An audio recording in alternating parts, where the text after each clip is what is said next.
Hi, everyone, and welcome to episode 30 of Breaking Through, the Ellina Abovian podcast. In this episode, it's a delight to welcome Dr. Sam Saleh. Dr. Saleh is a world-renowned facial aesthetic dentist sought out for his keen eye in designing the perfect smile. In this episode, we talk about all the things related to oral health, hygiene, and aesthetic dentistry. Dr. Saleh also gives us a glimpse into his background and what inspired him to get into this field and completely change the game of dentistry. Dr. Saleh is also a newly single dad. He dishes on what keeps him balanced in life and how he makes time for his 3 beautiful children. Dr. Sam Saleh, welcome to the show. Thank you so much for having me. Nice to meet you. I had no idea that you were British. Yes. I'm actually Iranian, but I was raised in England. So we moved there when I was 3. So I do accents. I'm wondering if I should do this interview in a British accent. Make it easier. Go on, give me your best English accent. I'll tell you if it's any good. The best. Okay, you'll have to tell me if it's proper or not, because I'm completely self-taught. But I grew up as an actress as a kid, and I did theatre, so I taught myself to do all these accents. Oh, not bad. Not bad. I like it. What region am I hitting? I think you're trying to be a Londoner, but there's some undertones of, I don't know. There's a little bit of Cockney in there, but it's a nice balance. Okay, I'll work on it. Okay. So where are you from? Where did you grow up? Walk us a little bit through your background. Sure. So I was born in Iran. Then the revolution happened when I was 3. So my family was forced to flee, actually. And my mother's side of the family came to the States. They came to LA. And my father's side of the family went to London.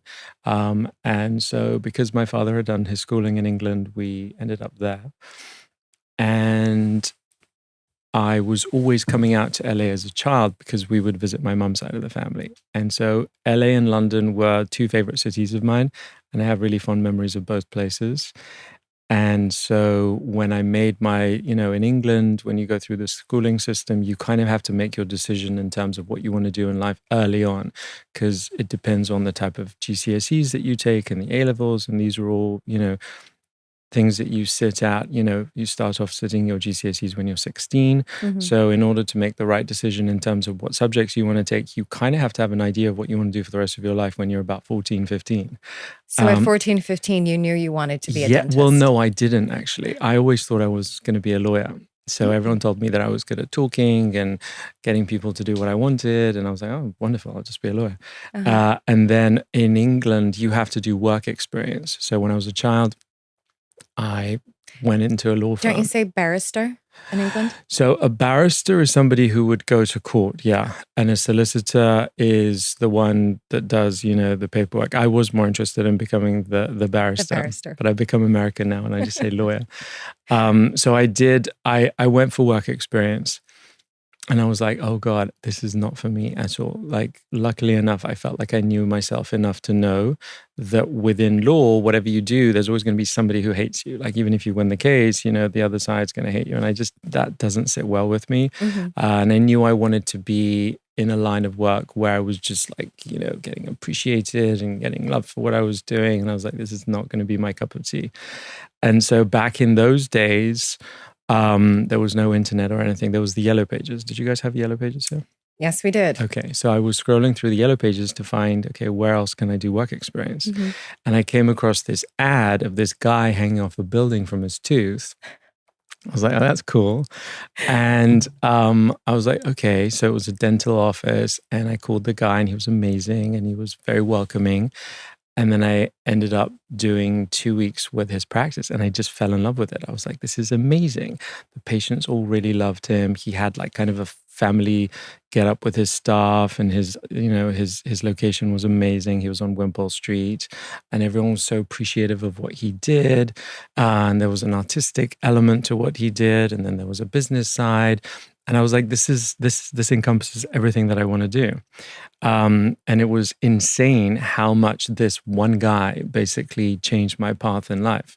And so today, when I get messages on social media and stuff where people say, oh, you've inspired me and everything, it always feels really special to me because I'm like, I'm so happy that I'm able to give back because that's exactly what Norman Mills did for me. Right. Someone changing the perception is so huge because you could have easily walked into a dentist office that felt stale Of and course. filled with anxiety, and it probably would have changed the trajectory of your career. 100%, because I had family members who were dentists, and their environment was exactly what you said. And I had told myself, "No, I'm not going to be a dentist. That's not for me." But because I was able to see it through his filter, through his eyes, it laid the foundation for what I built for myself. Right. Well, in your field, if anyone is familiar with your work, which many, many people are, you're not just a dentist. You've created an art behind this, and it's really just reshaping someone's face and their smile and essentially changing their appearance.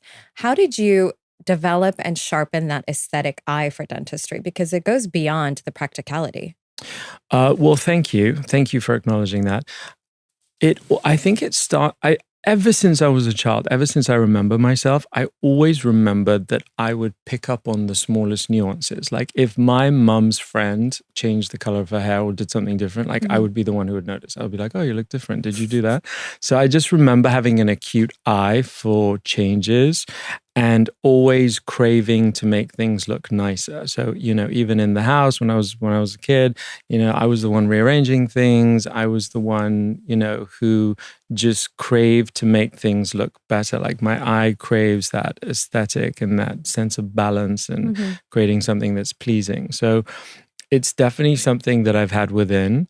And then when I got into dentistry, and I just saw so much potential. I saw the fact that, within the parameters of the teeth, you're able to have such a major impact to the face. Right. And so that really intrigued me, and I wasn't afraid of it. So even early on, like even in dental school, for example, when we would have exams, everyone would pick like that one tiny, tiny cavity because, the smaller the issue, then the less complications you may have. And then I was the one who would find the guy who had all the cavities, and I just wanted to fix everything and I was, make everything better. So it was something that I just saw so much potential for. And I think as with anything, the more you focus in on it and the more you hone in on that specialized area where, I live in a world of millimeters. It's the smallest detail that you change that can have such a big impact. And so the more you do it, the more comfortable you become, and you kind of find your niche in terms of what it is that particular face requires to bring out the best in their smile. Well, it certainly shows. So you have your practice here in LA, in Beverly Hills, also in London. How did you scale your practice to that extent? Because you're sought after by people from all over the world, celebrities, high profile individuals. I mean, it takes a really unique person to be able to take something like dentistry and create such a scaled up business. I mean, truthfully, I would say that the biggest factor that allowed me to hit that demographic was social media. I was introduced to that, like I think around 2016, and I was like, "Wow, this could be amazing." Because part of what a lot of dentists commonly may feel is that it's an isolated field, because ultimately it's you, it's your assistant in a small or relatively small room, and that's your world, and you spend hours and hours and hours in there. And it's something that I would find sometimes just difficult because I felt like I had more to offer. And when I was able to open up what I was doing, my opportunity to the eyes of the world, at that time, for me, that was incredibly exciting, and it was something I wanted to do. And I remember at the time, my peers were all like, "Oh no, we can't do that. And, that's, patient privacy. And, Right. we don't want to do any of that." And I think there was a lot of skeptics back then. This is a long time ago. But I didn't have that fear, and I saw it as an opportunity, and I saw it that, well, this is my opportunity to showcase what I do to a lot of people who potentially don't know that this is even possible. So I'm able to give them hope. I'm able to give them solutions. I'm able to inspire younger dentists. So I just saw this like canvas, and I was like, "Oh my God, this is amazing." So I went full on in, and I not only kind of shared with people what was going on in my office, but I also shared with them like who I am and, what happened, once I went home and how I played with my kids and all of that kind of stuff. Right. So I would say that that was a huge part of how I was able to have a much broader reach. And I think today, when people ask me about social media, what I say is it's an amazing platform. You have to have the foundation, though. So you can't BS people because you've got an intelligent group of people out there. We've got ChatGPT now, and we're all on our A game, and we're all doing our research and everything. So you have to have the foundation. You have to be good at what you do. But if you have this this amazing platform with which you can say, hey guys, I'm able to do this, right? And you get all these eyeballs on it. I think it's amazing. Well, it makes your work valid for sure. Yeah. Okay, so let's talk teeth. All right, I don't think most people realize that oral health, dental health really is the gateway to overall health. How do you explain that? Oh my God. So every consultation that I do, I spend a good 20 minutes talking about this topic because it's the foundation for them being able to maintain their natural tooth structure, which is crucial to us because we're beautifying the natural tooth structure. So if you don't have that as a foundation, then my work is just not possible. Okay. And then the second thing, what I try and explain to people is that every time you put any food inside of your mouth, so all the nutrients, which is how you're alive, it goes through this portal, right? Your mouth. So it's the first part of your digestion, and there is so many health implications that are related to your oral health. So this brings me to kind of go through with patients some things that for me it's you got to do it, but for them it's like it's a brand new thing. So we're talking about how to brush your teeth, and I'm sitting there with 50 and 60-year-olds who begin rolling their eyes and being like I've I know how to brush my teeth, but actually they don't, right? It's insane. What's the right way to brush your teeth? And can I just preface this by saying I've never been more nervous to smile in front of a guest before because I know you're judging my teeth. No, you have a beautiful smile. Thank you. So I mean, it's just basic things. It's the amount of pressure that you apply and the surfaces, the toothbrush. A lot of people are inclined to multitask. So they're brushing their teeth while they're doing a million other things. So they're not focusing in on the surfaces that need to get brushed. Then it's 3 surfaces of every tooth that you have to look for. Okay. Some people are brushing too hard, which will cause recession. Some people are not brushing enough. So I talk about the type of toothbrush which would be most, beneficial for that individual so that they're getting a consistency with their brush every time. Because that's how you maintain health, with consistency. It's not good for you to be like really good, on Monday, and then by the time it gets to Thursday, you're not doing it anymore. The tongue, this is a huge part of oral health because you've got to think, the tongue is like literally a carpet sitting inside of your mouth. So imagine all the food that you have and all the breakdown that kind of gets into the nooks and crevices of the tongue. So tongue scraping, I'm a big fan of that. So we talk about, how to tongue scrape, how to remove that layer. And when you're removing that layer, you're not just removing bacteria, but you're also changing the oral biome. And this is something that we speak a lot about because this will affect your overall health. And we know that there's links with the cardiovascular system, your emotional system. So it's a crucial part of health, not just, your teeth. What throws off the oral biome? Is it certain mouthwashes that we might be using? What do you recommend? What do you not recommend? Right. So your conventional mouthwash that you would pick up can Listerine. typically have, Listerine, can have a lot of alcohol in it. And so there's bacteria that we have inside of our mouth which are beneficial because they help us break down the food, and they even change the level of nitrates, which will affect, blood pressure and, like I said, the cardiovascular system. So if you annihilate everything altogether, now you've changed the biome. So now you've eliminated some of the bacteria that you actually do want inside of your mouth, and this can have a generalized impact on your health. So yes, you just going for what's convenient and easy and usually on the top shelf because these are the big brands isn't necessarily what's best for your mouth. What about brushing? How long should we be brushing? And is there a toothbrush specifically that you like that you can recommend? Yes. So I'm always on the lookout for what the best product is for my patients, not necessarily what I'm being sponsored by. So I currently feel that the Oral BIO is the best toothbrush on the market. There's Oral BIO. Oral BIO, yeah. Two main reasons for that. Small circular head, so your teeth are small and round, so you get much better engagement of the brush on the tooth. And then the other thing that I really like in the 9, 10, and 11 model is that it has a pressure indicating light on the neck. So it not only tells you when you're brushing too hard, because the light will go red, but it'll also tell you if you're not brushing hard enough. And those are the two parameters which I think patients have the hardest trouble I think I'm with. definitely a too hard brusher. Yeah. So if you're an overzealous brusher, then over the course of time, you can get recession of the gums. And that's one of the fastest way of aging your smile, because now, we had an expression back in the day in England called long in the tooth. So long in the tooth. Yeah. So it's Right. aging your smile basically.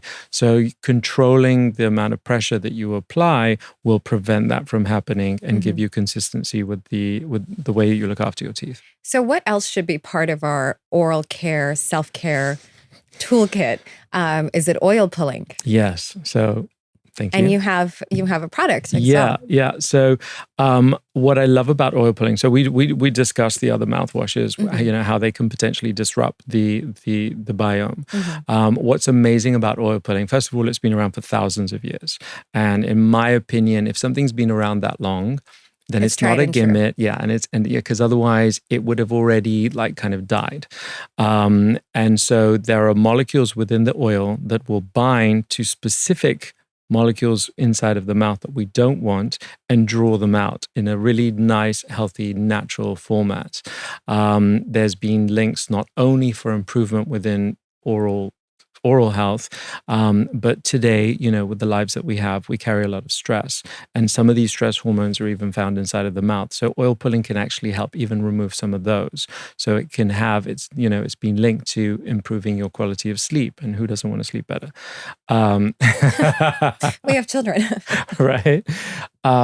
So yes, and what really turned me onto it personally was about 15 years ago, I had a patient where I had told him that he needed to have this tooth extracted, removed, because it was hopeless. The gums were really inflamed. They'd lost a lot of bone around the tooth.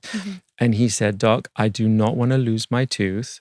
Give me a few months. I'm going to do oil pulling and I'm going to turn this around." And I was like, okay, well, good luck to you. Where can people find your oil? Because I'm intrigued at this point. I need a bottle.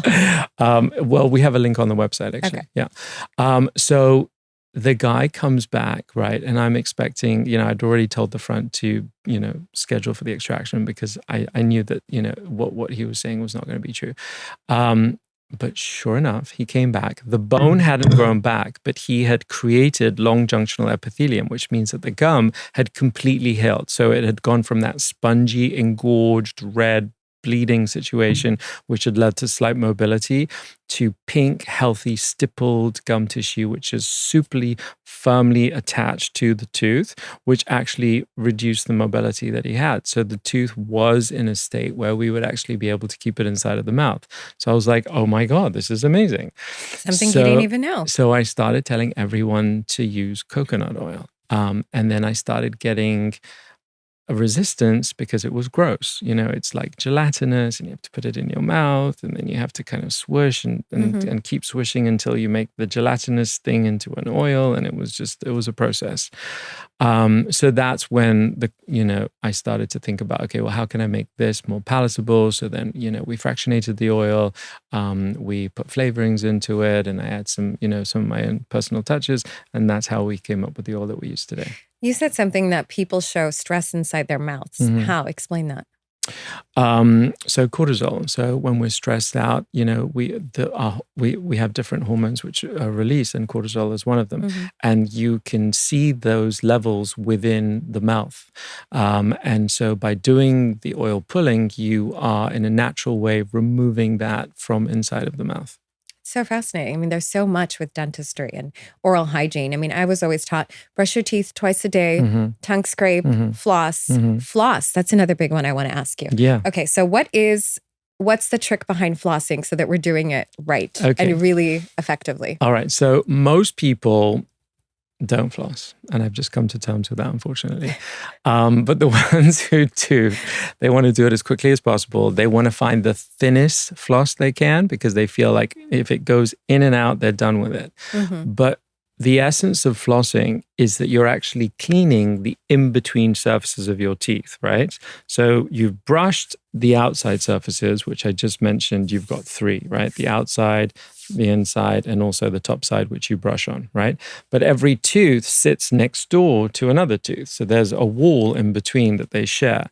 And what you're trying to do is you're trying to clean this wall and this wall. So just going in and out and hearing the click, if you don't engage your floss on the wall of tooth, then you're not doing as good of a job as you could. I mean, I'll take the click if that's, if that's all you're able to do. But essentially what you're doing is you want to clean the wall on either side because that's where some products can, accumulate. If you've had sometimes if you have meats and foods that are more stringy in nature, they can get caught in there.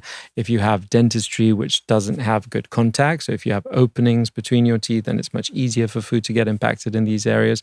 And if you leave food on the in-between surfaces of the teeth, that's going to encourage the bacteria to build up. And those bacteria are the ones that cause the inflammation of the gum tissue. The bacteria can also migrate beneath the gum and now affect the bone. And the bone is what's structurally holding the tooth in place. So these bacteria should be eliminated, and flossing is a very effective way of doing that. So I would say in terms of the product that you choose, you don't want to pick the thinnest, stringiest version. First of all, a lot of those by the bigger companies have PFAs in them. And we know that we don't love PFAs because they basically stay in the body forever, and we don't want that. So my personal floss that I recommend to my patients is called Cocoa Floss. Cocoa Floss. Yeah, so we're all obsessed with that. What I love about it is it has a slight sponginess. So when it comes into contact with your saliva, it expands and then it becomes easier. So if you think of like a Swiffer for the floors. Right, it's like you're mopping in between your teeth. Exactly, yeah. And you've got greater surface area to do that with. And they come in really fun flavors. There's like chocolate and strawberry and all that. Who doesn't want that? Who doesn't want that, right? It can be your dessert before you go to bed. Do you find it difficult to separate what you do socially? Like when you're out, do you find yourself really looking at people's teeth? Yeah, I always look at people's teeth. And is it hard not to be judgmental? I mean, I don't judge. I just basically just redesign their smiles while I'm talking to them. Okay, fair enough. So bad breath. Why is it that some people just have bad breath? Okay, so bad breath can come from a number of reasons. You've got the local, so we're talking about the general, how you're looking after the inside of your mouth. And then the next level up from there is systemic issues. So most of the bad breath comes from more of the local. So I would say that for those who don't scrape their tongue, they have a higher likelihood of bad breath or halitosis. And it's just so easy to reverse, right? So you pick up a tongue scraper. I like the Boca because it's stainless steel. So you don't want to use plastics on your tongue either because, again, you're introducing PFAs. And limit plastics in general. Yeah, you want to limit those as much as you can within the mouth. So, and it's so easy to do. You stick your tongue out in front of the mirror, you go as far back as you can, you scrape forward, and you'll see it's like a milky white crud that's sitting on the tongue. And that's typically what's harboring the broken down food products. And that's typically what will create the odor. And also bacteria that will manifest into that funky breath. Into the funky breath. Yeah. Okay. So now moving into veneers. And I think that's a whole art because back in the day when you saw people with veneers, it was like the big horse teeth, a one size fits all. But you really have curated a practice where you are designing teeth that really fit into that person's natural face structure. Because it's not about necessarily looking perfect and flawless, but looking the best version of themselves. 100%. What's your approach in determining the best mouth? Okay, so I never look at the teeth on the benchtop, and that's what a lot of dentists will do is that they'll take an impression or a model of the teeth, right? And they're looking them in isolation on a benchtop. And it's relatively easy to create straight white teeth, which look good on a model. But if you don't appreciate the face and the facial form and the features within and the nuances within a face, then that typically will not only not work, but it will highlight the issues that are within the face. So what a lot of people don't understand is that even the most beautiful faces in the world are not perfectly symmetrical. And so if you now put into that face something that lines up like a ruler and it's completely straight and all the lines are completely parallel, then what you're doing is you're highlighting the perfectly imperfect parts of the face, but in a negative format.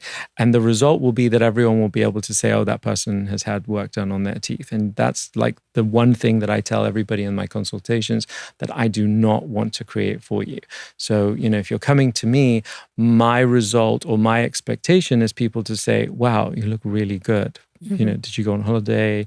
Is it a new you boyfriend? Want it to be subtle. Yeah. Well, I've done crazy changes. So you can do really big changes from a foundation that might not be great. But if you respect the features of the face and if you have a good understanding of the anatomy of what you're putting the teeth into, then you can still create a result where people can't quite put their finger on what has been done, but they'll remark on the fact that the face looks better. Right. Is there a celebrity smile that you get asked for? Yes. It goes through phases. At the time of Barbie, we were getting Margot Robbie a lot. Margot Robbie. Okay. And she does have a stunning smile. She does. And she's and a obviously very gorgeous. Symmetrical face, actually. Yeah, she does. She does. She's really pretty. But yeah, I think it goes through phases, and then you have the different Instagram people who have their glow ups, and then everyone's like, I want to have teeth like so and so. And I think that's wonderful. And I always encourage patients to have an idea of what they feel is beautiful, because it gives me a good insight into what their aesthetic is.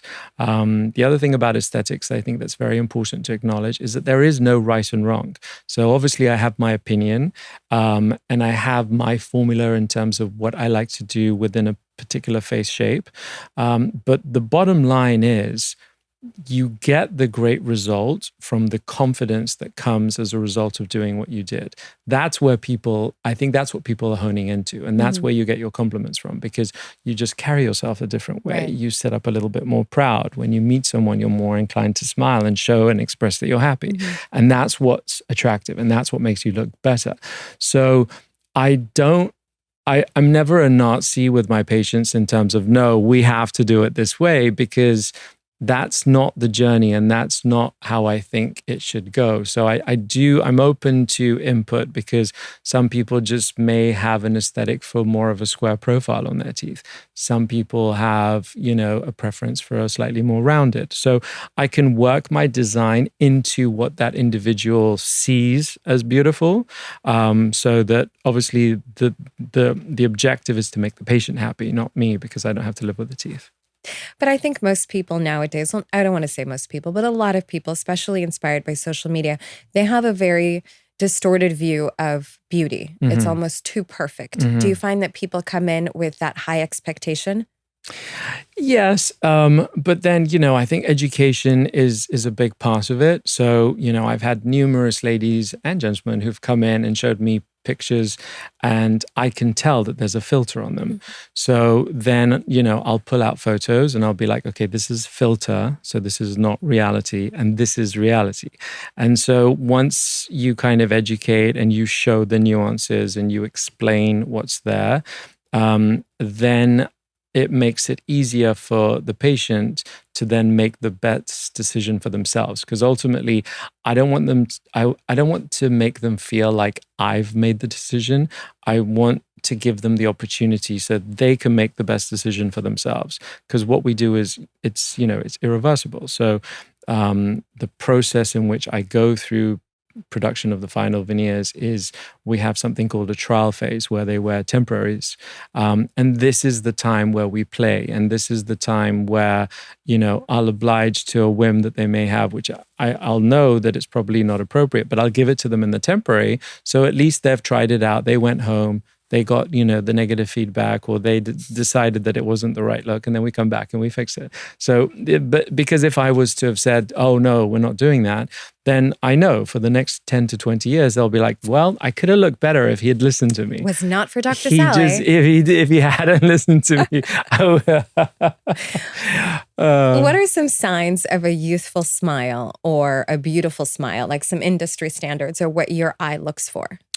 Again, depending on the shape of the face, but if we take you, for example, as an example, obviously very attractive face. So you've got this really nice, clean, defined jawline, very beautiful eyes, high cheekbones.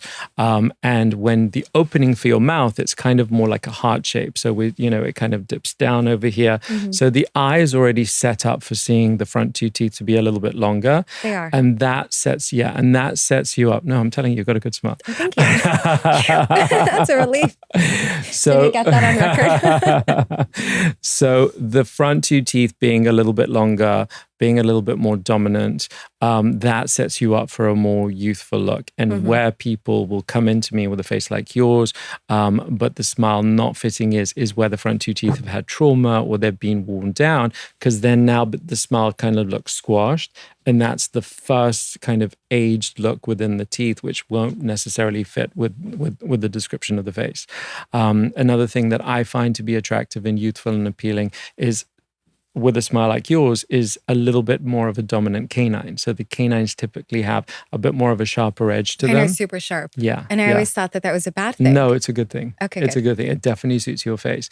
But back in the day, they didn't want that. So the veneers would all be on one line all the way across, the same size, all very flat. There wouldn't be too much volume.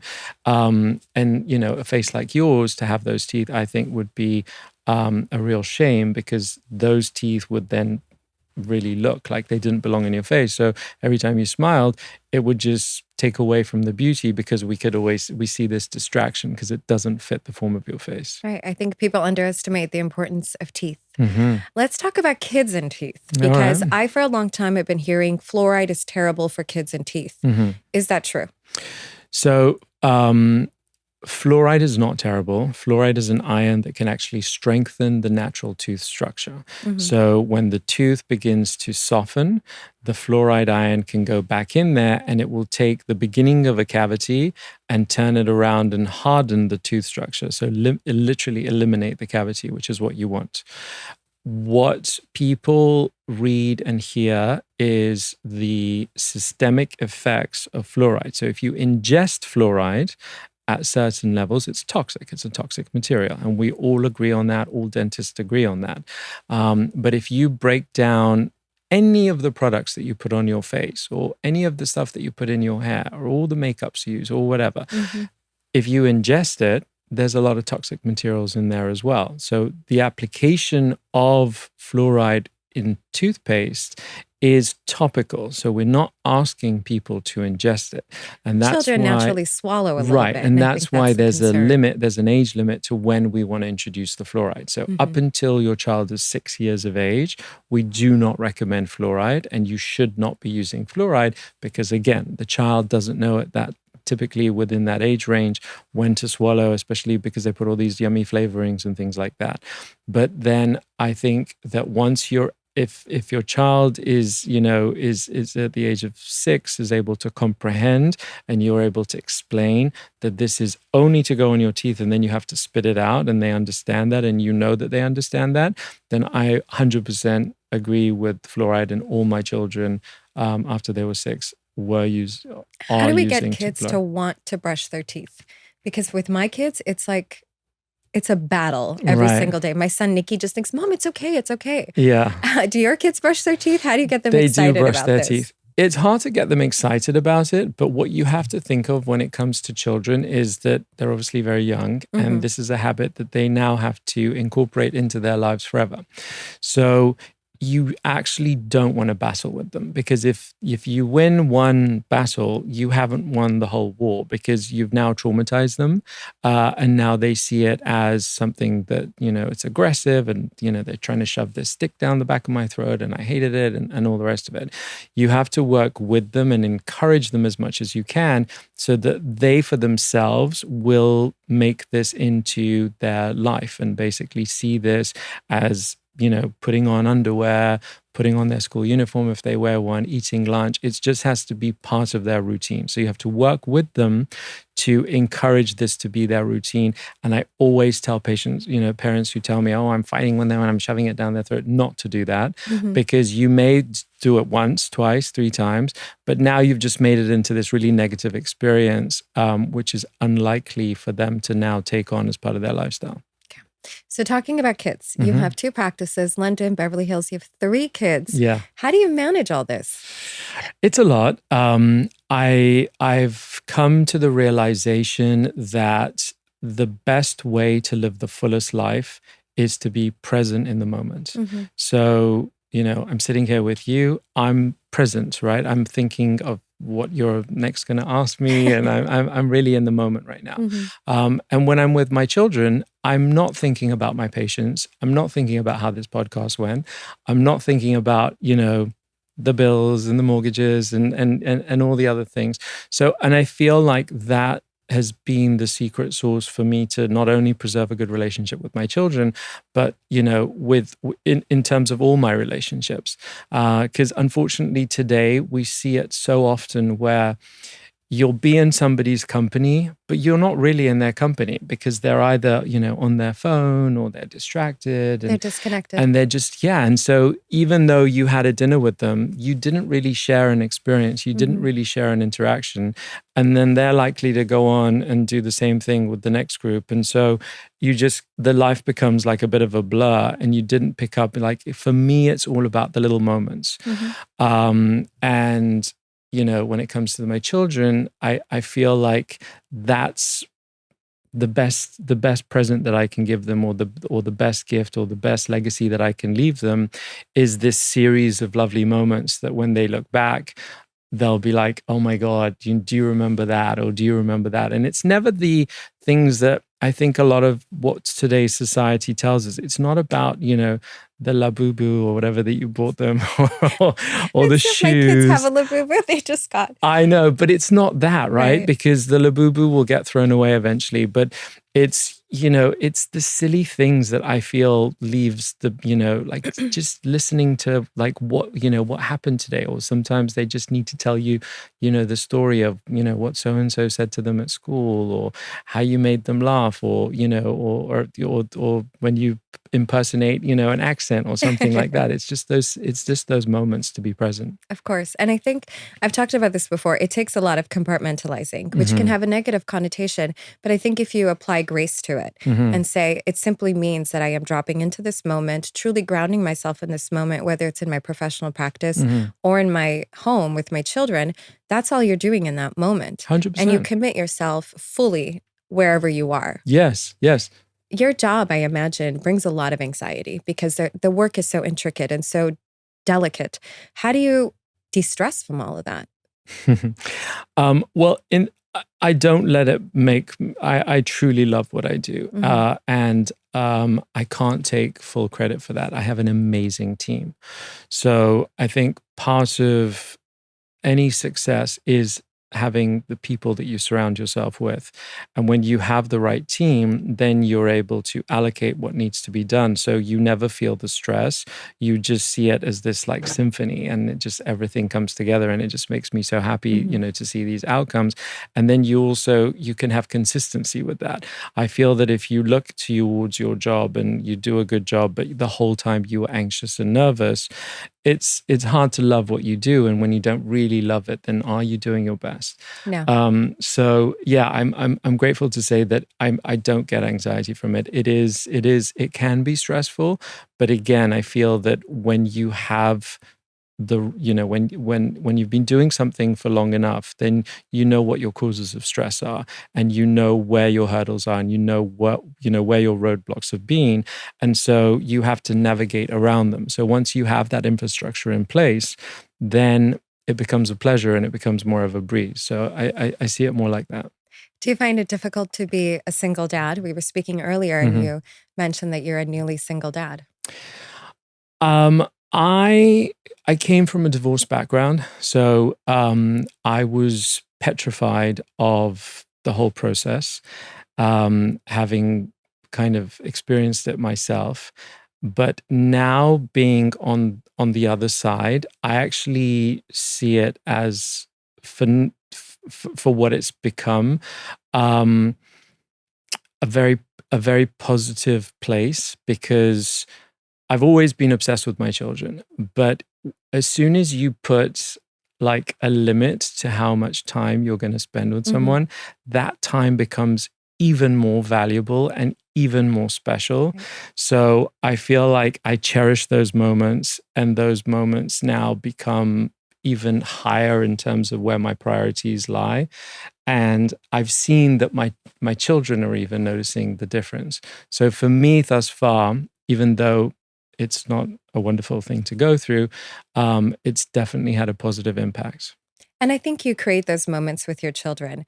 My kids and I now at bedtime, they sleep with me on the days that they're with me, obviously. And so we turn on piano because I love to listen to piano, and I've gotten them into it. Right. And then we have this thing that we call pillow talk time, where we talk about our day, and it can go on for 45 minutes, but it's my favorite part of the day. Yeah. And it really allows us to connect. And it's something unique that we didn't do before. Right. And they don't do when they're with their dad. So it's very unique to us. Yeah. Is there something you really enjoy doing with your kids? It's funny you should say that, because the other night we were doing s'mores, and I think my children have learned this from TikTok, honestly, or something like that. But we were doing stories. We were doing a story time, but the story is listen, don't judge. So you say, listen, don't judge, and then you say whatever it was. And, they were telling me about embarrassing things that have come up for them. And then we would go around and we would all, kind of share our stories. And I think similar to your experience, it's allowing your children to be vulnerable, but it's also allowing you to be vulnerable to your children and show them that, you're not necessarily perfect, and it's okay. And it's okay to, to be afraid of something. And it's okay if you have a weakness, because that's what the life is. And I think the more transparent you are with your children, the better foundation you're laying for them to be able to handle trauma as they get older. Of course, encouraging them to be vulnerable. And I have 2 boys, and I know men typically are not encouraged to be vulnerable. You have a son as well. And really to just say what they're thinking and what they're feeling. I will pry it out of my children. I will not let them go to bed as, feeling sad about something. Right. Because I think that communication and them seeing you vulnerable, because we're the mirrors for them, right? We're their 100%. biggest example. So if I do feel a little sad one day, I want my kids to see that. Not sad, but just mommy's a little sad today. I'm a little angry today. Putting a name to these emotions so that they're not stifled by it, but rather that they can process as well, whether they see it in someone else or they see it in themselves. Yeah. And I think, as you said, you mirror it. So you're teaching them life skills, because you're saying, I have this emotion and it's okay, and this is how I'm going to deal with it, so that they're able to understand and how to process and navigate their own emotions. It's the bounce back rate. Yes. And I think kids really need to learn the bounce back rate as well. Yes. So to kind of wrap this up, and this has been such a great conversation, what's some advice that you would give to another dad going through a situation like this? One piece of advice, because we speak a lot about divorce on this podcast, but oftentimes I have a lot of women. Okay. So I would love to hear a dad's perspective. I think you just have to have the capacity to see through what could potentially be perceived as a hardship, and just really show the love. Because when you're a parent, I say this to so many people, because they might look at me and they're like, oh, well, it's easy for you to say, and, I'm privileged and all this kind of stuff. But honestly, the number one thing that your children crave is your love. And that's free. And you can give it to them. And you can give it to them, and you can show them that you are available and present and able to give it to them at any time. And that's basically been what's got me through some of the more difficult parts of the divorce. So you're a pioneer in your field. What's next for you professionally? I'm very interested to expand what I've started with the products. I feel that the awareness and the demand for oral health it's greater than it's ever been. And I feel that there is a lack of quality products which are conscious of the patient, not necessarily what will sell or what makes economic sense. And I really want to focus in on being able to provide people with solutions that are sustainable and will actually improve not only just their oral health, but their feeling of well-being as well. Well, I think dentistry for sure is an industry that is underrepresented, at least in a positive way. And we're so happy to have you leading this industry. And I look forward to seeing everything else you're going to do. Thank you so much. Thank you for being here. Thank you for having me. Thank you so much for tuning in to Breaking Through with Ellina Abovian. For our community to grow, please like and share, and also leave a review on this episode. Of course, you can find me on social media and let me know what you'd like to talk about in future episodes. Nothing is off limits, so let's have some fun.